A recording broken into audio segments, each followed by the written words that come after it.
ದೇವ್ರ ನಮಸ್ಕಾರ ಮಾಡೋದು ನಿಮಗೂ ನಮಸ್ಕಾರ ಮಾಡಿ ಮಲ್ಕೊಂತ ಇದ್ದೀನಿ. ಯಾಕಂದ್ರೆ ನೀವು ನನಗೆ ಅಷ್ಟು ಇದು ಮಾಡಿದ್ದೀರಿ. ಕಂಪ್ಯೂಟರ್ ಸಿಸ್ಟಮ್ ಅಲ್ಲಿ ಲಾಕ್ ಸ್ಕ್ರೂ ಹಾಕ್ತಿವಿ ಅಂತ ಹೇಳಿದ್ರು ಸರ್. ಅದಕ್ಕೆ ಇವರು ಬೇಡ ಅಂದ್ಬಿಟ್ಟು ಅಲ್ಲಿ ಹಾಸ್ಪಿಟ್ಲ್ಗೆ ಹೋಗೋಣ ಅಂತ ಹೇಳಿದ್ರು. ಇವ್ರಂದ್ರೆ ಆಪರೇಷನ್ ಮಾಡಿಸ್ಕೊಂಡಿದ್ರಲ್ಲಿ ಹೋಗೋಣ ಅಂದ್ರು. ನಾನು ನಿಮ್ಮ ವಿಡಿಯೋಗಳು ನೋಡ್ತಾ ಇದ್ದೆ, ನಾನು ಹೇಳಲಿಲ್ಲ ಸಡನ್ ಆಗಿ ಇವ್ರಿಗೆ. ಆಮೇಲೆ ಹಾಸ್ಪಿಟ್ಲ್ಗೆ ಹೋಗೋಕೆ ರೆಡಿ ಆಗಿದ್ವಿ. ಇಲ್ಲ ನಾನು ಈ ಥರ ಒಂದು ವಿಡಿಯೋ ನೋಡಿದ್ದೀನಿ, ಅವ್ರ ಹತ್ರನೇ ಹೋಗ್ಬೇಕು ನಾನು ಅಂತ ಇಲ್ಲಿಗೆ ಕರ್ಕೊಂಬಂದೆ ಸರ್. ಅವತ್ತೇ ಸರ್ ಬಂದಿದ್ದು, ಅವತ್ತು ಮಾರನೇ ದಿವಸದಿಂದಾನೇ ಚೆನ್ನಾಗಿ ನಿದ್ದೆ ಮಾಡ್ತಾ ಇದ್ದೀನಿ. ನಿಜವಾಗ್ಲೂ ಸರ್ ಬರ್ಬೋದು, ಎಲ್ರು ಆರಾಮಾಗಿ ಒಂದು ಸರಿ ಬರ್ಲಿ ಸಾಕು. ಒಂದ್ ಸರಿ ಬಂದು ನೀವು ಈ ಮೆಡಿಸಿನ್ ತಗೊಂಡ್ಲಿ, ಎಲ್ಲೆಲ್ಲೋ ಏನೇನೋ ಮಾಡಿರ್ತೀವಿ, ಒಂದ್ ಸರಿ ಬಂದು ತಗೊಂಡ್ ನೋಡಿದ್ರೆ ಗೊತ್ತಾಗುತ್ತೆ ಸರ್ ಇಲ್ಲಿನ ಪವರ್ ಏನು ಅಂತ. ನಿಜವಾಗ್ಲೂ ಸರ್ ನಿಮ್ಗೂ ತುಂಬಾ ಥ್ಯಾಂಕ್ಸ್ ಸರ್. ಯಾಕಂದ್ರೆ ಈ ತರ ನೀವು ಸೇವೆ ಮಾಡ್ತಾ ಇದ್ದೀರಾ. ನೋಡ್ತಾ ಇದೀವಲ್ಲ ಪೇಷಂಟ್ ಯಾವ್ಯಾವ ತರ ಬರ್ತಾರೆ, ಯಾವ ಚಿಕ್ಕ ವಯಸ್ಸಿಗೆಲ್ಲ ಯಾವ್ಯಾವ ತರ ನೋವುಗಳು ಸರ್. ಇದೆಲ್ಲ 2 ಲಕ್ಷ 3 ಲಕ್ಷ ಕೊಟ್ಟು ಆಪರೇಷನ್ ಮಾಡಿಸ್ಕೊಂಡು ಮತ್ತೆ ಅದು ಈ ಪ್ಲಸ್ ಮೈನಸ್ ಗೊತ್ತಿಲ್ಲ. ಅದೆಲ್ಲ ಆಗಿ ನಾವು ಅನುಭವಿಸಕ್ಕಿಂತ ಬೆಸ್ಟ್ ಬಂದು ಮನುಷ್ಯ ಎಲ್ಲಿ ಹಾಕ್ಬೇಕು ದುಡ್ಡು ಅಂತಂದ್ರೆ ಅವರು ತಿಂತಕ್ಕಂಥ ಊಟಕ್ಕೆ ಆರೋಗ್ಯವಂತ ಆಹಾರಕ್ಕೆ ಹಾಕ್ಬೇಕಷ್ಟೇ. ಆಸ್ಪತ್ರೆಗೆ ಹಾಕೋದು, ಮೆಡಿಕಲ್ ಸ್ಟೋರ್ಗೆ ಹಾಕೋದು ದುಡ್ಡು ಹಾಕೋ ಅವಶ್ಯಕತೆನೇ ಬರಲ್ಲ ಲೈಫಲ್ಲಿ. ಅದೆಲ್ಲಕ್ಕಿಂತ ಮುಖ್ಯವಾಗಿ ನೋವು ಇಲ್ಲಂಗೆ ಇರ್ತೀವಿ. ನಿಜವಾಗ್ಲೂ ಸರ್.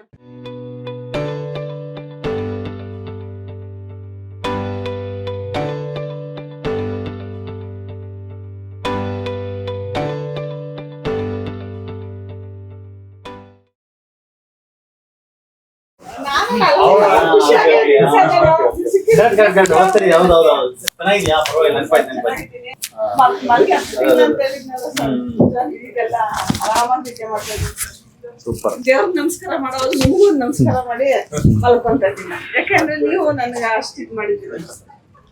ಬ್ರಹ್ಮಕುಮಾರಿ ಇದರಿಂದ ನನಗೆ ಲಾಸ್ಟ್ ಟೈಮ್ ಇದೆಲ್ಲ ಬುಕ್ ಎಲ್ಲ ಕೊಟ್ಟಿದ್ರಿ. Thank you. ಎಷ್ಟು ಇಂಪ್ರೂವ್ಮೆಂಟ್ ಆಗಿದೆ? 70-75 ಆಗೋಗ್ಬಿಟ್ಟಿದೆ ಸರ್. ಸೂಪರ್. ಅಂದ್ರೆ ಈಗ ಸ್ವಲ್ಪ ಏನೇನು ನೋವಿತ್ತು ನಿಮ್ಗೆ ಅವಾಗ?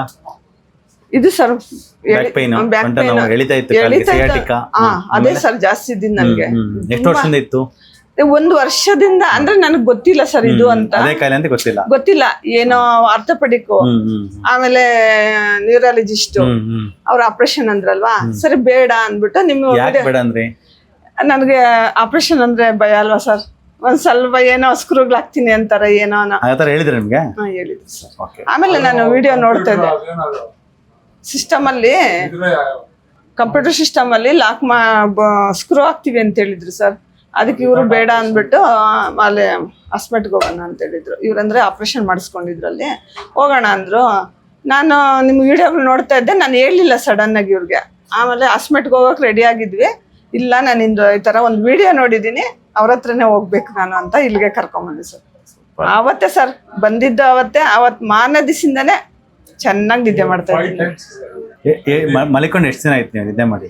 ಒಂದು 10 ತಿಂಗಳಾಗಿತ್ತು ಸರ್.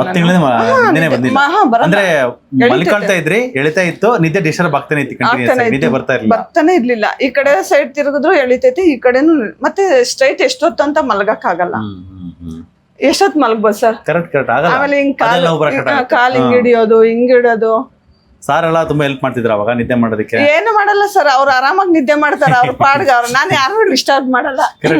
ನಂದು ಅದೊಂದು ಪಾಲಿಸಿ. ನನ್ಗೆ ಎಷ್ಟು ನೋವಾದ್ರೂ ಯಾರಿಗೂ ನಾನು ಇದ್ ಮಾಡಲ್ಲ.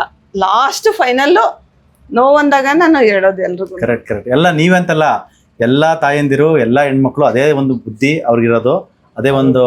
ಯಾಕಂದ್ರೆ ನನ್ನ ನೋವು ಇನ್ನೊಬ್ರಿಗೆ ಶೇರ್ ಮಾಡೋದ್ ಬೇಡ ಅಂತ ಸಹನಶಕ್ತಿ ಜಾಸ್ತಿ. ಅವ್ರು 80% 90% ನೆಕ್ಕಿಗೆ ಬಂದು ತಡ್ಕೊಳಕ್ ಆಗಲ್ಲ ಅನ್ನೋ ಮಾತ್ರ ಇನ್ನೊಬ್ರ ಹತ್ರ ಇರ್ತಾರೆ. ಅದೇ ಸರ್ ನಾನು ಹೇಳೋದು. ಇದೆ ಅಲ್ಲ, ಒಂದು ಒಳ್ಳೆ ಬುದ್ಧಿ ಇರೋದಕ್ಕೆ ನಿಮ್ಗೆ ನೋಡಿ 75-80% ರಿಯಲಿ.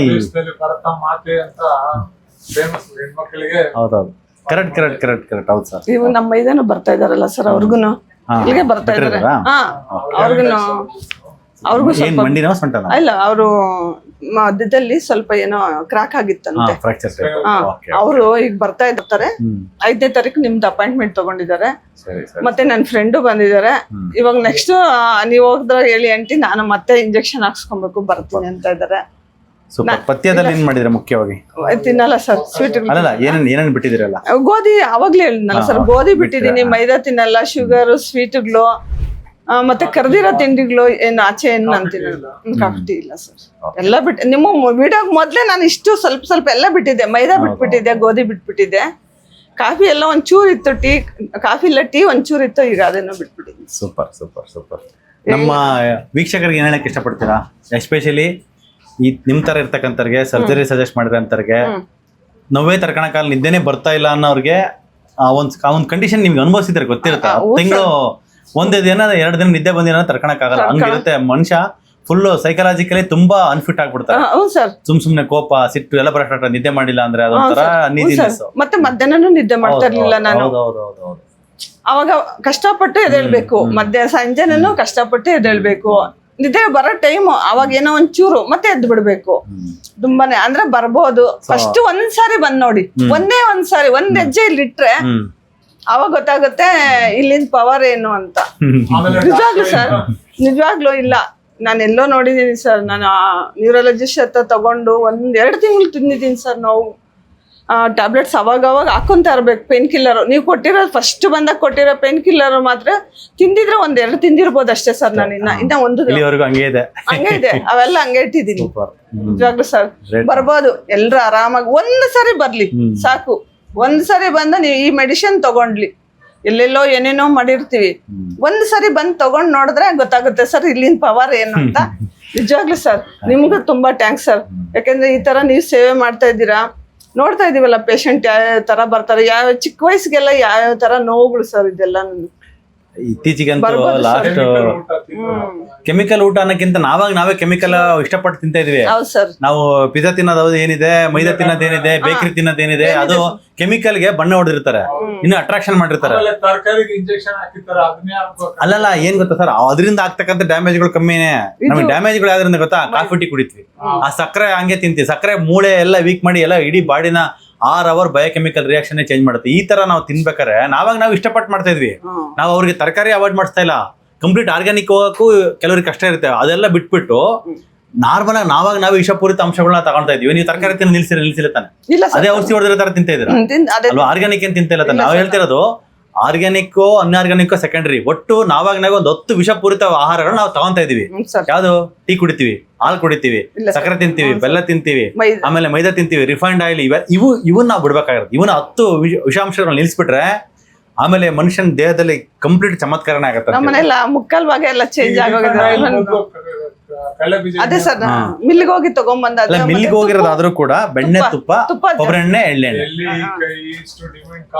ಇಲ್ಲ ಏನ್ ಮಾಡಕ್ಕಾಗಲ್ಲ. ಏನ್ ಗೊತ್ತಾ ಸರ್, ನೀವ ಎಕ್ಸಾಂಪಲ್ ನೋಡ್ರಿ, ಈಗ 10 ತಿಂಗಳ ನಿದ್ದೆ ಕೆಡಿಸ್ಕೊಂಡಿರಕ್ಕಿಂತ ಆ ಟೈಮ್ ಅಲ್ಲಿ ಏನ್ ಗೊತ್ತಾ, ಈಗ ಮನುಷ್ಯ ಏನ್ ಬೇಕಾದ್ರೂ ಇದ್ ಮಾಡ್ತಾರೆ. ಎಷ್ಟಾರ ರೇಟ್ರಲ್ಲಿ ಮ್ಯಾಟರ್ ಅಲ್ಲ, 2 ಲಕ್ಷ 3 ಲಕ್ಷ ಕೊಟ್ಟು ಆಪರೇಷನ್ ಮಾಡಿಸ್ಕೊಂಡು ಮತ್ತೆ ಅದು ಈ ಪ್ಲಸ್ ಮೈನಸ್ ಗೊತ್ತಿಲ್ಲ, ಅದೆಲ್ಲ ಆಗಿ ನಾವು ಅನುಭವಿಸಕ್ಕಿಂತ ಬೆಸ್ಟ್ ಬಂದು ಮನುಷ್ಯ ಎಲ್ಲಿ ಹಾಕ್ಬೇಕು ದುಡ್ಡು ಅಂತಂದ್ರೆ ಅವರು ತಿಂತಕ್ಕಂಥ ಊಟಕ್ಕೆ, ಆರೋಗ್ಯವಂತ ಆಹಾರಕ್ಕೆ ಹಾಕ್ಬೇಕಷ್ಟೇ. ಆಸ್ಪತ್ರೆಗೆ ಹಾಕೋದು, ಮೆಡಿಕಲ್ ಸ್ಟೋರ್ಗೆ ಹಾಕೋದು, ದುಡ್ಡು ಹಾಕೋ ಅವಶ್ಯಕತೆನೇ ಬರಲ್ಲ ಲೈಫಲ್ಲಿ. ಅದೆಲ್ಲಕ್ಕಿಂತ ಮುಖ್ಯವಾಗಿ ನೋವು ಇಲ್ದಂಗೆ ಇರ್ತೀವಿ.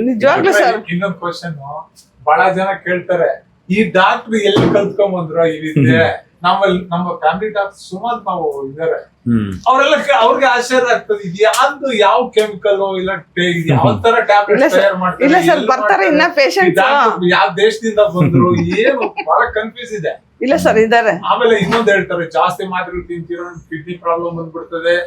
ಮಾತ್ರ ಪೇನ್ ಕಿಲ್ಲರ್ ತಗೊಂಡಿಲ್ಲ, ಕೊಟ್ಟಿದ್ವಿ ಎಮರ್ಜೆನ್ಸಿ ತಗೊಳ್ಳಿ ಅಂತ, 2 ತಗೊಂಡಿದ್ದಾರೆ ಅಂತ ಹೇಳ್ತಾರೆ. ಪೇನ್ ಕಿಲ್ಲರ್ ಎಲ್ಲ ಸಪ್ಲಿಮೆಂಟ್ಸ್ ಅವೆಲ್ಲ ನಮ್ಮ ದೇಹದಲ್ಲಿ ಇರ್ತಕ್ಕಂಥ ಕೊರತೆಗಳನ್ನ ನೀಗಿಸ್ತಕ್ಕಂಥ ಸಪ್ಲಿಮೆಂಟ್ಸ್. ಇವಾಗ ಒಂದ್ಸರಿ ಸಕ್ಕರೆ ತಿಂದ್ರೆ ಬೋನ್ ಅಷ್ಟು ವೀಕ್ ಆಗುತ್ತೆ. ಆ ಬೋನ್ ರೆಡಿ ಮಾಡ್ಬೇಕಂದ್ರೆ 18 ಟ್ರೇಸ್ ಮಿನರಲ್ ಬೇಕು. 18 ಟ್ರೇಸ್ ಮಿನರಲ್ ಬರೀ ನಾವು ಹೊರಗಡೆ ಕೊಡೋದು ಬರೀ ಕ್ಯಾಲ್ಸಿಯಂ ಅಂತ ಕೊಡ್ತೀವಿ. Calcium, magnesium, boron, silica, sulphate ಎಲ್ಲನೂ ಬೇಕು. ಎಲ್ಲನೂ ಕೂಡ ಬೋನ್ ಶಕ್ತಿ ಮಾಡಿದ್ರೆ ನಾವು ಮನುಷ್ಯ ಚೆನ್ನಾಗಿರ್ತಾನಲ್ಲ. ಈ ವಿದ್ಯೆ ಏನಿಲ್ಲ ಸರ್. ಈಗ ನಮಗೆ ತುಂಬಾ ಪ್ರೀತಿ ಪಾತ್ರರಿಗೆ ಈ ತರ ನಿಮ್ ತರ ನೋವು ಬಂದಾಗ, ಸರ್ಜರಿ ಮಾಡ್ಬೇಕಂತ ಹೇಳಿದಾಗ, ಸರ್ಜರಿಯ ಪ್ಲಸ್ ಮೈನಸ್ ನಮಗೆ ಗೊತ್ತಿದ್ದಾಗ, ಸರ್ಜರಿ ಇಲ್ದಾಗ ಏನಾದ್ರು ಒಂದು ಇರ್ಲೇಬೇಕಾ? ಸರ್ಜರಿ ಬಂದಿರೋದು ಲಾಸ್ಟ್ ಕೆಲವು ವರ್ಷಗಳಿಂದ, ಒಂದು 25-30 ವರ್ಷ ಫೇಮಸ್ ಆಗಿರೋದು ಲಾಸ್ಟ್ 15 ವರ್ಷದಲ್ಲಿ. ಅದಕ್ಕಿಂತ ಮುಂಚೆ ಏನಾದ್ರು ಒಂದು ಇರ್ಬೇಕಲ್ಲ ಸರ್.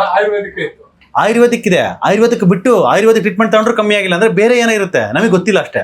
ನಮಗೆ ಗೊತ್ತಿಲ್ಲ ಅಂದ್ರೆ ಅಲ್ಲಿ ಇಲ್ಲ ಅಂತಲ್ಲ, ಏನೋ ಇರುತ್ತೆ ಸತ್ಯ, ನಮಗೆ ಗೊತ್ತಿಲ್ಲ ಅಷ್ಟೇ. ಸೊ ಅದನ್ನ ತಿಳ್ಕೋಬೇಕು ಅಂತ ಹೇಳಿ ಲಾಸ್ಟ್ 2013-14 ಆ ಟೈಮಿಂದ ಬರೀ ಇದೇ ಕೆಲಸನೇ ಮಾಡಿ ಒಂದೇನೋ ಒಂದು ಬಂದು ನಮಗೆ ಅವ್ರಿಗೆ ಕೊಟ್ಟಾಗ ಚೆನ್ನಾಗಿದೆ. ಸೊ ಆತರ ಚೆನ್ನಾಗಿದ್ರು. ಒಂದು 15-20 ವರ್ಷದಿಂದ ಇದ್ದಂತ ನೋವು ಒಂದು 6 ತಿಂಗಳು 3 ತಿಂಗಳೇ ಸರಿ ಆಗ್ತಾ ಇದೆ. ಸೊ ಹಂಗಾಗಿ ಇದೇನೋ ವರ್ಕ್ ಆಗ್ತಾ ಇದೆ ಅಂತ ಇದ್ ಮಾಡ್ಬಿಟ್ಟು ನಾವು ಇಲ್ಲ ನಾವೇ ಯಾವ್ದು ತಯಾರು ಮಾಡಲ್ಲ. ಎಲ್ಲವೂ ಕೂಡ ಮ್ಯಾನುಫ್ಯಾಕ್ಚರಿಂಗ್ ಲೈಸೆನ್ಸ್ ಇಟ್ಕೊಂಡಿರ್ತಕ್ಕಂಥ ನಾರ್ತ್ ಇಂಡಿಯಾದಲ್ಲಿ ಅವ್ರು ತಯಾರು ಮಾಡ್ತಾರೆ. ನಾವು ಕೆಲವು ಸಪ್ಲಿಮೆಂಟ್ಸ್ ನಮಗೆ ಬೇಕಾಗಿರೋಂಥ ಸಿಗಲ್ಲ ಮಾರ್ಕೆಟಲ್ಲಿ. ಹಂಗಾಗಿ ನಾವು ಹೇಳ್ಬಿಟ್ಟು ಈ ಥರನೇ ಬೇಕು ಅಂತ ಹೇಳಿ manufacturing licence under the guidelines of drug control department ಅಲ್ಲಿ ಏನು ಒಂದು ಗೈಡ್ಲೈನ್ಸ್ ಇರುತ್ತೋ ಆ ಗೈಡ್ಲೈನ್ಸ್ ಪ್ರಕಾರನೇ ಮಾಡಿರೋದು. ಬಟ್ ಹೆಂಗಂದ್ರೆ ಮೇನ್ ವರ್ಕ್ ಆಗೋದಿಲ್ಲ ಗೊತ್ತಾ ಸರ್, ಪಥ್ಯ. ಸಪೋಸ್ ಇವರು ಕಾಫಿ ಟೀ ಸಕ್ಕರೆ ಬೆಲ್ಲ ಬಿಟ್ಟಿಲ್ಲ ಅಂದ್ರೆ ಈ ಮೆಡಿಸಿನ್ ಯಾವುದು ವರ್ಕ್ ಆಗಿಲ್ಲ. ಮೇನ್ ನಾವು ಅದಕ್ಕೆ ಫಸ್ಟ್ಗೆ ಬಂದ ಪಥ್ಯ ಮಾಡ್ತೀರಾ, ಟ್ರೀಟ್ಮೆಂಟ್ ತಗೊಳ್ಳಿ. ಪಥ್ಯ ಮಾಡೋದ ನೋಡಿ, ದಿನಕ್ಕೆ ಎಷ್ಟು ಪೇಷಂಟ್ ಬರ್ತಾರೆ, ಮುಂಚೆ 100-150 ಪೇಷಂಟ್ ಬರೋರು, ಇವಾಗ ನಮಗೆ 300 ಪೇಷಂಟ್ ಒಂದು ದಿನಕ್ಕೆ. ಆದ್ರೆ ಅದು ರಿಟರ್ನ್ ಮಾಡಕ್ಕೆ ಹೇಳಿದೀನಿ ಸರ್. ನಮ್ಮ ಅಣ್ಣನ ಒಬ್ರು ಹೇಳಿದ್ರು ಸರ್, ಈಗ ಹೆಂಗಿದೆ ಅವ್ರು ಬಂದಾಗೆಲ್ಲ ನಾನು ನೋಡೋರಲ್ವಾ, ಇವಾಗ ಹೆಂಗಿದೆ ಅಂದ್ರು. ಅವ್ರಿಗೂ ಸ್ವಲ್ಪ ಬ್ಯಾಕ್ ಪೈನ್, ಸ್ವಲ್ಪ ಗೌರ್ಮೆಂಟ್ ವರ್ಕರ್ ಅಲ್ವಾ, ಬರ್ತೀನಿ ಸ್ವಲ್ಪ ಮದುವೆ ಮುಗಿಲ್ಲಮ್ಮ ಎಲ್ರೂ ಇದೆ ಸರ್. ನನ್ನ ನೋಡಿ ನೀಟಾಗಿ ನಂದು 4-3 ಡ್ರಿಪ್ ಇದೆ, ಮುಗಿಸ್ಕೊಂಡ್ಬಿಟ್ಟು ಆಮೇಲೆ ಬಾತ್ರೂಮ್ಗಳೆಲ್ಲ ಡೌನ್ ಮಾಡ್ಕೊಂಡ್ ಬರ್ತೀನಿ ನೋಡಿ. ಈ ಹೆಸರಲ್ಲಿ ನೋಡಿ ಎಲ್ಲ ಕಮ್ಮಿ ಆಗಿದೆ ಮುಂಚೆಗಿನ್ನ. Earlier 4.1 441. Okay, very good, excellent. ಅವತ್ತು ಅಯ್ಯೋ ಸರ್, ಮಲ್ಕೊಳ್ಳೋವಾಗ ನಮಸ್ಕಾರ ಮಾಡ್ತೀನಲ್ಲ, ನಿಮ್ಗೂ ಒಂದ್ ನಮಸ್ಕಾರ. ಯಾಕೆಂದ್ರೆ ಯಾವ್ದೋ ರೂಪದಲ್ಲಿ ನೀವು ನಮಗ್ ಬಂದು ಇದ್ ಮಾಡಿದ್ರಲ್ಲ, ಅದಕ್ಕೆ ನಿಮ್ಗೂ ಒಂದ್ ಥ್ಯಾಂಕ್ಸ್ ಅಪ್ಪ. ದೇವ್ರಿಗೆ ಎಲ್ಲ ನಾವು ಆಗಲ್ಲ, ನಾವು ದೇವ್ರ ಸೇವಕರೇ. ನಾವೊಂದು ದೇವರಿಗೆ ನಾವು ಒಂದು ಸೇವಕರು, ಬಟ್ ದೇವ್ರ ಸೇವೆ ಮಾಡಕ್ ಡೈರೆಕ್ಟ್ ಆಗಿ ಆಗಲ್ಲ. ಹಂಗಾಗಿ ರೋಗಿಗಳ ಸೇವೆ, ಮುಖ್ಯವಾಗಿ ನೋವನ್ನ ಕಮ್ಮಿ ಮಾಡಿದ್ರೆ ಒಂದು ಪುಣ್ಯ ಸಿಗುತ್ತೆ, ಅದು ಕೆಲಸ. ಹೌದೌದು. ನೆಲದಲ್ಲಿ ಒಂದ್ ಚೂರು ಕುತ್ಕೊಂತೀನಿ, ಅದೇ ಅಂತ ಇರ್ತಾರೆ, ಪರವಾಗಿಲ್ವಾ ಕುತ್ಕೊಳಕ್ಕೆ ಹೋಗ್ಬೇಡ ಅಂತಾರೆ. ನಾನೊಂದೊಂದು 5-5 ನಿಮಿಷ ಕುತ್ಕೊಂತ ಇದ್ದೀನಿ. ಇವಾಗ ಸ್ಟಾರ್ಟ್ ಮಾಡ್ಕೊಳ್ಳಿ, ಸ್ವಲ್ಪ ಮಣಿ ಮೇಲೆ ಕುತ್ಕೊಳ್ಳಿ, ಸ್ವಲ್ಪ ಹೈಟಲ್ಲಿ ದಿಂಬಿನ ಮೇಲೆ ಆ ತರ ಕುತ್ಕೊಂಡು ಆರಾಮ ಅಭ್ಯಾಸ ಮಾಡ್ಕೊಳ್ಳಿ, ಚೆನ್ನಾಗಿ.